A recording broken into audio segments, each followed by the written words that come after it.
శ్రీ వెంకటేశ్వర వేద పాఠశాల విద్యార్థి సూరజ్ మృతి బాధాకరమని పల్నాడు జిల్లా నర్సారావుపేట ఎమ్మెల్యే చదలవాడ అరవిందబాబు అన్నారు. విద్యార్థి మృతికి కారకులైన వారిని కఠినంగా శిక్షిస్తామని చెప్పారు. ప్రభుత్వ పరంగా సూరజ్ కుటుంబాన్ని అన్ని రకాలుగా ఆదుకుంటామని చెప్పారు.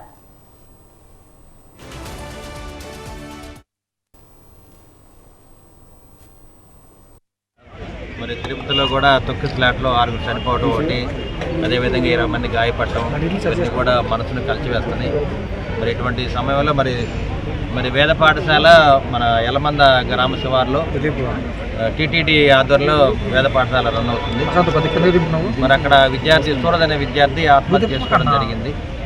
మరి చట్టపరమైన చర్యలన్నీ కూడా ప్రభుత్వం తీసుకుంటుంది. తప్పనిసరిగా ఎవరైతే దీనికి బాధ్యతలు ఉన్నారో వాళ్ళ మీద చర్యలు తీసుకోవడం జరుగుతుంది.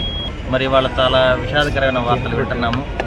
మరి తిరుపతిలో కూడా తొక్కి స్లాట్లో 6 చనిపోవడం ఒకటి, అదేవిధంగా 20 మంది గాయపడటం ఇవన్నీ కూడా మనసును కలిచివేస్తున్నాయి. మరి ఇటువంటి సమయంలో మరి వేద పాఠశాల మన యలమంద గ్రామ శివారులో టీటీడీ ఆధ్వర్యంలో వేద పాఠశాల రన్ అవుతుంది. మరి అక్కడ సూరజ్ అనే విద్యార్థి ఆత్మహత్య చేసుకోవడం జరిగింది.